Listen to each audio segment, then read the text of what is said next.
Throughout Ayrton Senna's time as a Formula One driver, there were a couple seasons he came close to winning the world title, but choked it away due to being either way too aggressive with his equipment or somebody else on track. 1989 was no exception to this. This season in particular, Senna truly tested Alain Prost to the absolute limit, which would spark one of the greatest racing rivalries of all time. At the end of it all, it came down to controversy in Suzuka, where the FIA robbed Senna from not only the race win, but also a potential championship. Before discussing Ayrton Senna's 1989 season, there are factors from the 1988 season you must know first.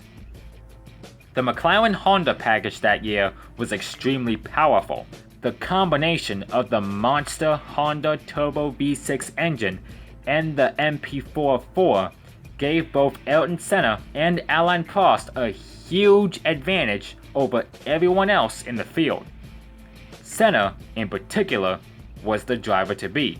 He notched 8 wins, 11 podiums, and 13 pole positions, having an average finish of 3.9 with a mind-blowing average start of 1.2.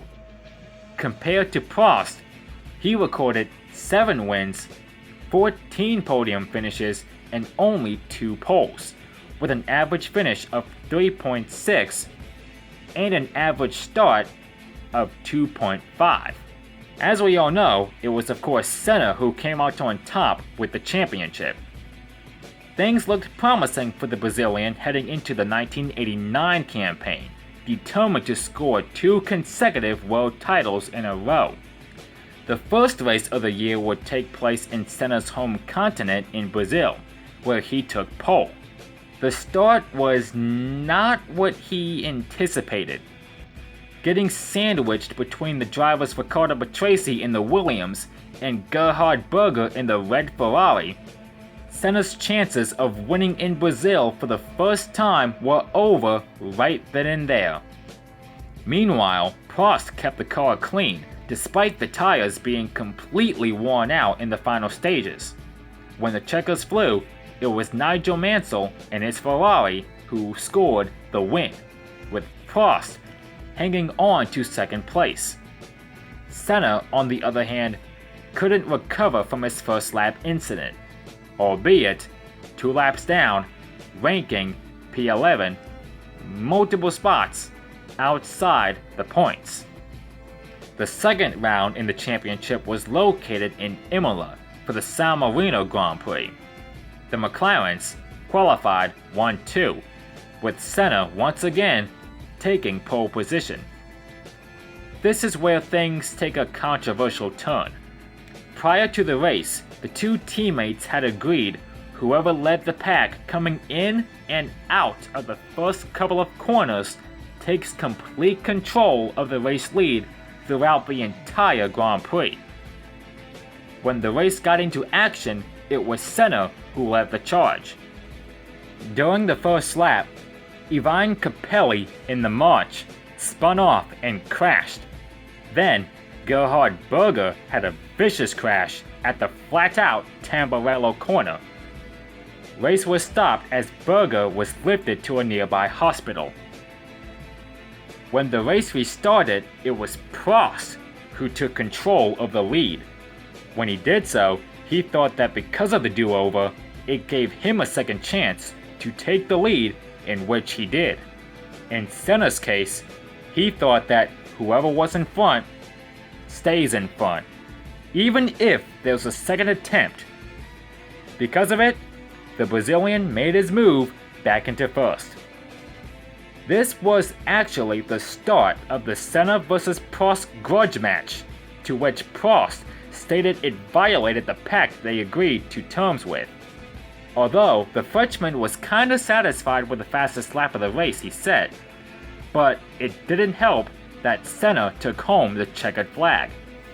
Formula One made its annual return to the streets of Monte Carlo, where Senna had it in the bag the season prior, and I'm pretty sure we all know how that turned out. This time, Senna made amends, managing to pull away from Prost and the rest of the field in the process, to claim the Monaco Grand Prix victory for the second time, leading all 77 laps. This type of momentum carried over into Mexico, where Senna did the same thing, pulled away from the pack and led every single lap, giving him 9 more additional points in the championship. Next on the calendar was Phoenix, where the McLarens had an advantage over the rest of the field, and as usual, Senna and Prost ran first and second throughout most of the race. That was until Senna fell by the wayside, following a mechanical failure, leaving Prost to benefit the lead, in which he stayed until he saw the checkers fly above him to capture his first win of the 1989 campaign, after 2 hours in intense heat. All the same, the two drivers were still having a grudge, leaving Senna seething with rage. The Circuit Gilles Villeneuve for the Canadian Grand Prix didn't take too kindly to the McLaren drivers, considering both Ayrton Senna and Alain Prost ran into problems. At first, it looked to be another McLaren-dominated race, but after the first couple of laps, Prost retired due to a suspension issue. For Senna, the engine gave up on him while leading with 3 laps to spare. Instead of a McLaren 1-2, it was a Williams 1-2, with Thierry Boutsen taking the top spot, and Riccardo Patrese finishing in second, with Andrea De Cesaris rounding out the podium ranking P3. Leaving the circuit, Prost still held on to the lead in the championship standings, considering Senna failed to score in Montreal and Phoenix. Patrese and Thierry Boutsen are now closing the gap, but are 11 and 16 points off the lead. Once again, it was a McLaren front row lockout for the French Grand Prix running, with Prost having the upper hand, scoring pole position. But at the start, Senna stormed off into the lead. At the same time, a big crash occurred behind them, with Mauricio Gugelmin flipping upside down. So the race had a second attempt, and when it did, Prost had the getaway, while Senna retired due to his car being stuck on second gear. The Frenchman would then go on to lead every single lap en route to a victory on home soil. For Senna, it only gets worse, spinning out on his own from the lead at Silverstone. Meanwhile, Alain Prost ran away with the win, increasing his lead in the championship, as Senna's now 20 points behind, heading into the next round at Hockenheim. This time, Senna redeemed himself, having scored pole position, fastest lap, and of course, the race win. Still, he had to play catch-up. Not only was Prost still ahead of Senna in the championship, the Frenchman led the most laps in the German Grand Prix, and finished the race in P2. The Hungarian Grand Prix results was Senna starting and finishing second. On top of the podium wasn't Prost, but Nigel Mansell. Now the Brazilian was closing the gap, now 14 points off the championship lead.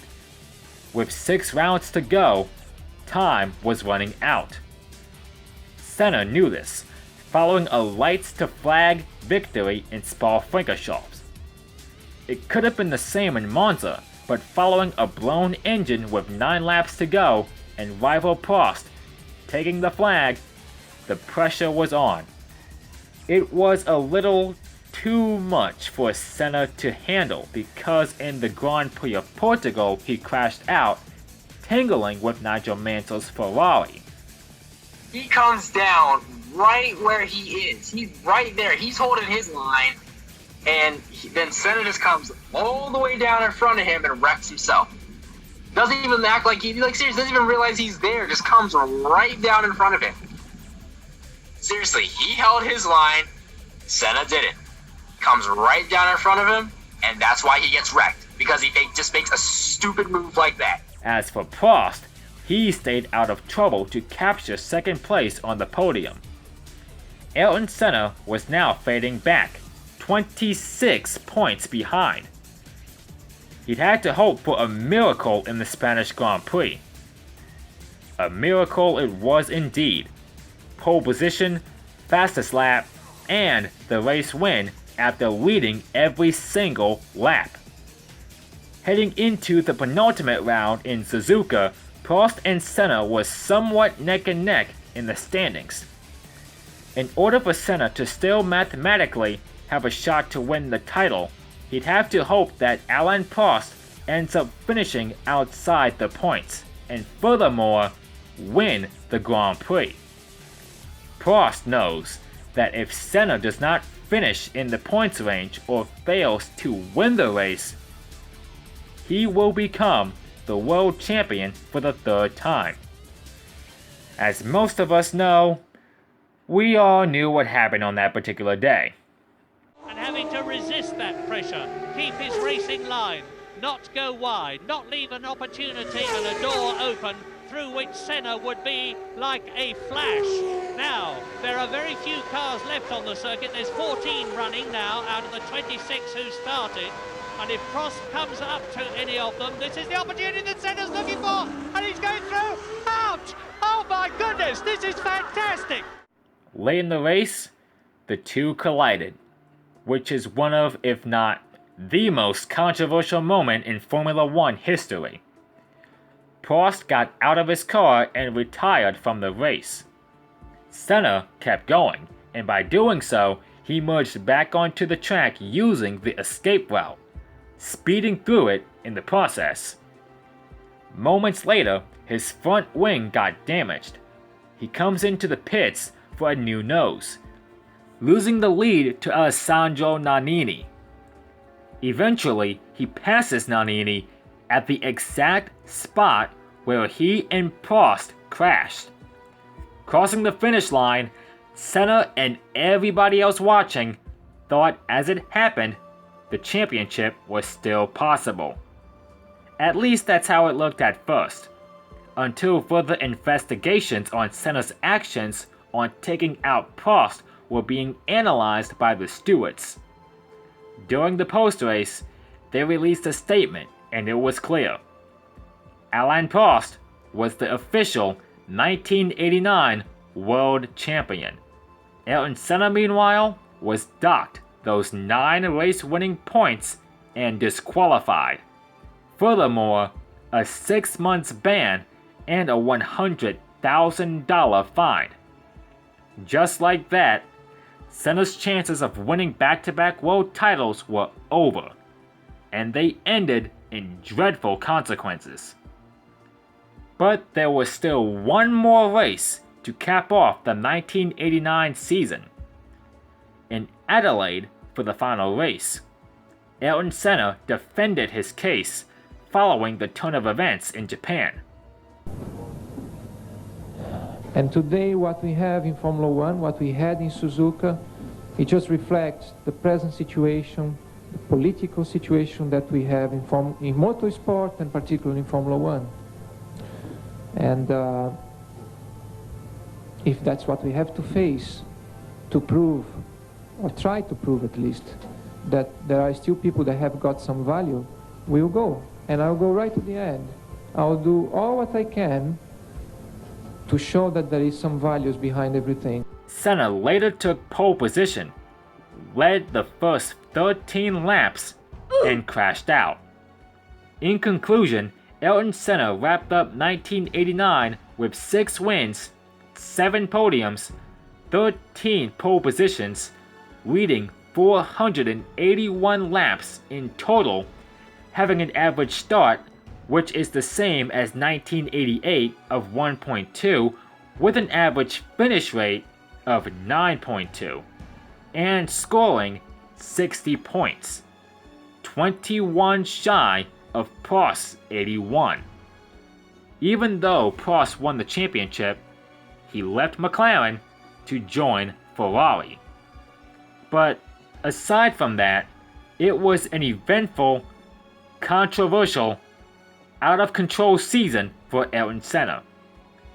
If only he didn't get in his own way that cost him point finishes, or the car not having all those problems, the championship would possibly be much different. And it makes many wonder, what if Senna didn't get in his own way and cheat in Japan? What if he didn't have all those mechanical failures in Montreal, France, and especially Monza when it really mattered? What if, in 1989, Ayrton Senna captured his missing ring?